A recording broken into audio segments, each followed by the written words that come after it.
It's another episode of the Brett Allen Show, and I'm excited for today's conversation.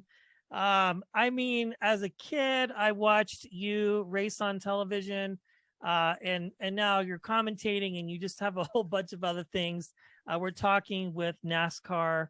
I say legend. I don't know if that's a polarizing term, but I find it to be true. Kyle Petty, of the Petty dynasty, really in this industry. But thanks for your time and hanging out with us today. I appreciate it. Listen, thank you for having me, and thank you for that introduction, man. That was, I may have to use a copy of that to send to everybody else when they introduce me. So thank you very Just much. pass it around to your family, your spouse, your kids, your grandkids, and say, "Hey, it's your." I joke, but I had Winona Judd on a while ago, and she said the same thing. She's like, "Hey, I want everybody around this farm to start addressing me as legend." I mean, I know it can be a polarizing term, but really, like, you have certainly earned a place in history as far as racing and things like that. And really, I mean, you've had an amazing career, and now you're a philanthropist and you do a whole bunch of other things. And I came across a couple other interviews that you had done recently and started looking into this charity ride because I find it, I think that's one of the coolest things when folks, anybody really, but like yourself, make a choice to consciously give back and sort of share the wealth and success, I guess, and help other people. So I kind of want to focus on that as we start. But for those watching and listening that might not be familiar, can you let us in on that a little bit and what that's about? The motorcycle ride, the Kyle Petty charity ride, we started in 1995. I like to joke because it's called the Kyle Petty Charity Ride Across America. It's got the longest title of any charity out there. So it's funny. So there were a few of us that really wanted to ride motorcycles from California. We rode motorcycles all the time, but we really wanted to go from California to North Carolina, which we thought, man, that's just the coolest thing in the world. And we all told our sponsors, and our sponsors said, no way, that's not going to happen. Our owners, the guys that we drove for, Harry Gant and I, they were like, no way, that's not going to happen. So we said, you know what we'll do? We'll do it for charity. We'll do it like a bike-a-thon. We'll raise money all the way across the country. And every sponsor and every owner we had said, great idea. Why don't y'all do that? So that's what we did. We started it. We raised $35,000 that first year. Thought it would never get any better. We're 26 years into it. It's been phenomenal. My wife Morgan runs the charity ride now, and it's buttoned up. It is really, it's incredible. It is really incredible to be a part of, and we've raised over $20 million for different children's charities, but mainly for the Victory Junction camp in North Carolina that we built in honor of and in memory of my son Adam, who was killed in a racing accident in New Hampshire in 2000. So it's phenomenal. And it's funny as we start with this because this was really the first thing that I really got involved in. And the first time that I really realized that you could use motorsports and racing and the platform that we had to actually do good, to help other people. I joke about it all the time. We just rode around in circles, man. That's all we did for a living. So to be able to actually help people and change their lives in some small way or touch their lives in some small way, the Kyle Petty Charity Ride has been phenomenal in doing that. We've sent thousands of kids to Victory Junction Camp totally free of charge. So it is still a special ongoing venture and near and dear to my heart, and we'll keep going forever as far as I'm concerned. Yeah, that's funny. You get to go other places than you did when you were racing out on the track those days, just rounding circles. But having been to some of these races, I think they're just absolutely fascinating. And I'll get into that in a second. But just so we make sure we get this out there now, and we'll put a link to it as well. If people are interested in learning more about that, or I don't know if they apply or how you go about choosing folks for it, how can they sort of get connected in that way and find out more about it, really? Yeah, thank you. Thank you for asking that. That is, you can go to KylePettyCharityRide.com and send us an email, leave a message on our phone or whatever that you're interested in the Kyle Petty Charity Ride. We'll make sure that we put you on the list and get you applications or send you stuff. It's very limited. It's very limited because once you get over about 125 or 15 or 25 bikes, it's like herding cats across America. That should be the title of the charity, not the ride. It should be herding cats across America because they go everywhere, man. But yes, please, if you would like to inquire, go there. If you want to know more about Victory Junction, it's victoryjunction.org, and they're all tied together. So once you go to Victory Junction, you can get the Kyle Petty Charity Ride. Once you go to Kyle Petty Charity Ride, you can find Victory Junction. Yeah, that's very cool. And I think it's important that we definitely get that message out there before anything else. Because really, I mean, out of all the things that you've done, which are all great, I think this is important too, because, again, a lot of times these things maybe get started and, whether a person is busy or not, it's not a negative dig on somebody, but you might not be able to be actively involved with it as much as you'd like because maybe you're still, in as a professional doing things, but you've definitely had a hand on it and are very involved with it. And I mean, you can't think of a greater thing to go out and I don't ride motorcycles, but I imagine it's quite a fascinating experience for sure. Yeah, for sure. For sure. You know what? And it's funny because we talk about it all the time. It's a win-win. We love, and the people that are on the ride love motorcycles, but they also love the act of giving. So we're able to benefit twice. Once in the ride that thrills our heart, and once in the act of giving and helping someone else that warms our heart. And it's pretty amazing. I tell people all the time, I get a lot out of it every year I ride. Every year on the Kyle Petty Charity Ride, get a lot out of it. Get to meet fans along the way. Get to meet people. But when you go to camp and you see the kids that go to camp, that's when you know. Listen, no, you could ride in snow for 6 days, and it's well worth it. Everything you do is worth it. Yes, well, 100%. I mean, I think that's what it's really all about, and that's just fantastic. You've had your hands in a lot of things. You've written several books, one being Behind You, which I read a couple years ago. And now you're still involved with things. You're commentating and sort of that sort of thing. But I'm curious, watching these other racers come up now and these younger guys, do they often solicit you for advice, maybe on how to get started in the industry that you're a part of, or maybe that are currently actively racing? Are you allowed to do that? I'm just curious. I don't know. Oh, yes. How that works in particular for you. Yes, most definitely.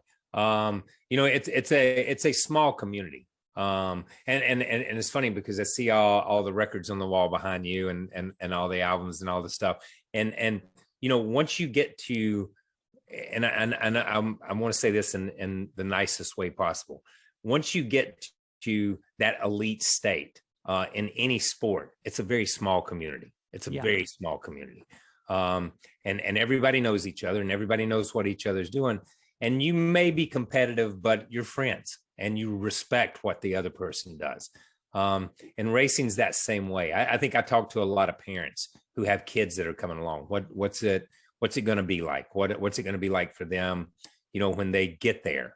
If they get there, what's the struggles? What should I look for? How can I help them as a parent? You do get stuff from drivers as they're first starting into it because, my granddad was in this, my dad was in this, I was in this, I had a son that came along that did this. So I've been around a long time and I've seen it from all different angles. So it's fascinating to see how the sport continues to change, just like every business continues to change. And it's fascinating to hear what they have to say and what their dreams and aspirations are as they come along. Mine was just to drive a race car, man. I didn't care about anything else. But a lot of these guys have big plans, and the race car part is part of it, but it's not their total plan. So to be there and to be able to talk to young drivers and talk to families is an important part.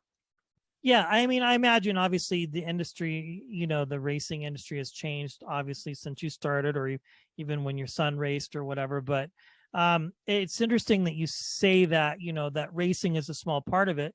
But I imagine now there's lots of other facets involved with it too, whether it's sponsorships or brand deals, or, I know for a long time, maybe like you said, it just you want to race, you want to go fast, you want to be in a car.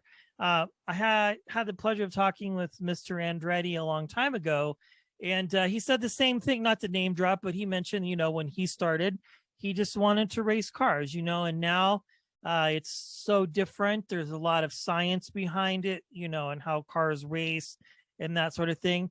Now you've got a new generation coming along. You've got grandkids. If anybody follows you on social, they see you doing all of that, which has to be great. Do they watch you on television? Do they watch your races? Are they interested at all? Or are they just, happy with grandpa reading books and spending time with them? Yeah, they're just pretty happy with that.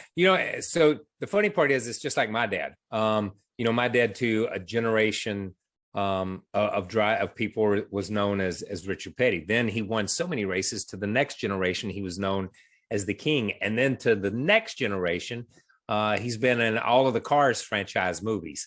So he's known as Mr. the King. So he's got fans. He's 85 years old, and he's got fans that are 7 and 8 years old.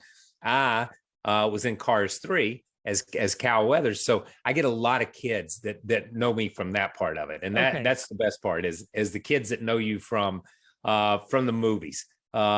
Because you always win in the movies, man. No matter what goes on, you always win in the movies. So not so many kids know me from, and people know me from the race stuff as much anymore, except we're running my mouth on TV for working with NBC. But other than that, it's the Cars movies. Hey, I mean, that's the greatest accomplishment you can have as a person or a grandparent or whatever, is being a Pixar film. Yeah, I mean, I watch those with my 8-year-old all the time. Those are great movies. And I think it's fun too when those films, take people like yourself and add that in there just to the element to make it a little bit more real.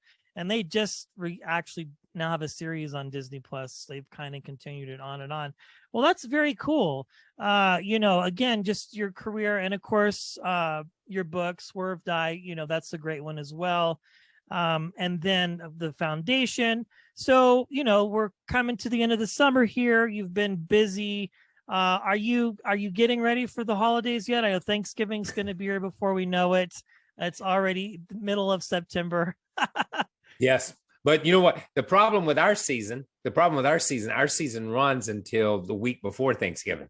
So I don't get ready for Thanksgiving until the race season's over. So we still have 8 more races left in the year. So it's not winding down. That is the funny part. Our season starts in February, goes all the way to the middle of November. And then we get off December and part of January, and then we go at it again. So that's the curse and the blessing. So you only get a week to prepare for Thanksgiving, and you get a couple of weeks to prepare for Christmas. And I'm always behind at Christmas, and I'm always behind at Thanksgiving. And I don't even remember when Halloween or any of that stuff is, because it's just glossed over. But as things wind down, you get to spend a lot more time with family, though. Yeah, I always say just drive past a Walmart. You'll know what season it is, because they're always like one jump ahead of everybody else. Well, one last question here, and I'm very curious because, again, as we wrap, as I mentioned, you've had a very great career, lots of wins. When you're kind of coming to the end of that and you're like, okay, I have to decide next, was commentating something that was a natural progression for you? Because I've talked to other professional athletes, and it's kind of like this weird phenomenon struggle. It's like, well, that's what you would do next naturally, but maybe there were other things that you wanted to do, or was it sort of like, I can at least this way still have a very active hand in things? Because everybody loves watching you on television, of course, commentate. Yeah. So here's the thing. It was never a thought, but it became the best option to stay involved and be around race people. You still get to hang out. You still get to go and talk to the drivers. Everybody I've known my whole life is still in the sport. So that's the cool part. That is, but it's not something that, as I got close to the end of my career, I said, "Oh, it's gonna be good, man. I'm going on TV. I'm gonna be a TV guy now." That's not. It was that gradual transition where you tried it a couple of times, and it was fun and it was enjoyable, and then you get to that point, and it's like, man, this is a good option. I can stay here and do this and still be involved, and that's kind of the reason that I've chosen. That's the reason I've stayed at it for the last 8 or 10 years. Yeah, and what a great career you've had. All the books, the charity ride, we will link all of that on our show notes for people to connect. And of course, you're on social media posting pictures. It's a lot of family things, which I think people just, I mean, it's probably the best thing that you could see on social media these days with all the madness going on and things like that.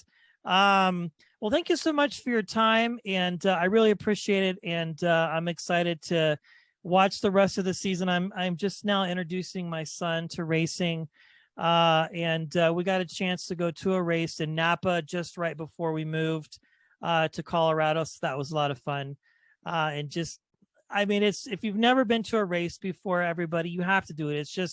It's an experience like no other, and I recommend splurging for the headphones and listening, because then you can listen For to sure. the drivers. For sure. I mean, that's really what sort of makes it worth it, is listening to the drivers talk to their coaches and their mechanics and stuff. It's just a thrill ride. Well, thank you, Kyle, so much for your time. It's been an honor chatting with you. Thank you. I appreciate you having me today.